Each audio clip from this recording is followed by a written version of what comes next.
শুরুতে যে এইভাবে একটু একটা বিষয় জানতে চাচ্ছিলাম যে আমরা শুরুতেই বললাম বা আজকে সারাদিন ধরে বলছি যে সব জীর্ণতা ময়লা সব কিছু আমরা ধুয়ে মুছে পরিষ্কার করে নতুন প্রত্যয়ের পথে আমরা এগিয়ে যেতে চাই। পহেলা বৈশাখকে আসলেই কি সব জীর্ণতা ধুয়ে মুছে ফেলতে পারে, নাকি নতুন একটা বর্ষপঞ্জির একটা হিসাব গণনা নিছক কোনটাকে কেমন? প্রথমেই একটা শুভেচ্ছা জানাতে চাই।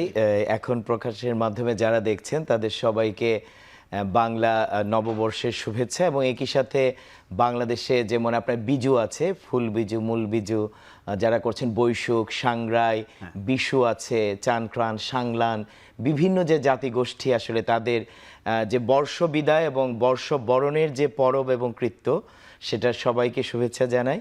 একটা বিষয় যেটা আসলে বলছেন যে মানে সব জীর্ণতা কিংবা দীর্ণ বিষয়গুলো আসলে মুছে যায়, ঘুচে যায় কিনা। তো এখন বিষয় হচ্ছে কি যে এই যে আমরা সংক্রান্তির কথা বলি, চৈত্র সংক্রান্তির পরবর্তীতে এই 12 মাসে একটি মানে বছরের ক্ষেত্রে এই যে একটা সন্ধিক্ষণ, মানে আমাদের এই বিষয়গুলো কিন্তু ঋতুভিত্তিক, আমাদের প্রত্যেকটা বিষয়, মানে পৌষে একরকম, আমাদের হেমন্তকালে একরকম, শীতকালে একরকম। একটা ঋতু থেকে যখন আরেকটি ঋতুতে আমি যাই, তখন এই যে সন্ধিক্ষণ, সেই সন্ধিক্ষণে আমার কিছু প্রস্তুতি আছে। তো সারা বছর যে আমি আসলে বিভিন্ন কাজ করেছি, আমার অনেক জীর্ণতা আছে, অনেক অনেক হচ্ছে যে আক্ষেপ আছে, অনেক আনন্দ হয়তোবা আছে, সেটাকে আসলে যাচাই বাছাই করে এই যে আগামীর জন্য প্রস্তুতিই কিন্তু হচ্ছে যে সংক্রান্তি থেকে এই যে নতুন বছরে আসলে যাওয়া।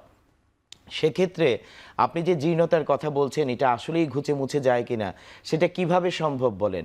যে আমরা যখন আসলে এই হয়তোবা পৃথিবীর অনেক দেশেই তাদের মতো করে তো বর্ষ বিদায় বরণের কৃত্য করছে, কিন্তু পৃথিবীতে তো যুদ্ধ হচ্ছে, যুদ্ধ তো আসলে থামেনি।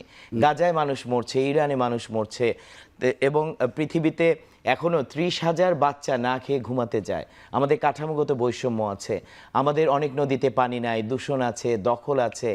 এই রকম বঞ্চনা আহাজারির ভেতরেও কিন্তু আমাদের যে জীর্ণতা দীর্ণতা, আমরা বলছি যে এটা ঘুচে যাক, এই যে আকাঙ্ক্ষা, সেই আকাঙ্ক্ষা কিন্তু প্রতিটি আসলে কালে কালে ঋতুর যে আসলে পরিবর্তন, সেই পরিবর্তনে মানুষ এটা আকাঙ্ক্ষা করে, সেটা আসলে জন আকাঙ্ক্ষা।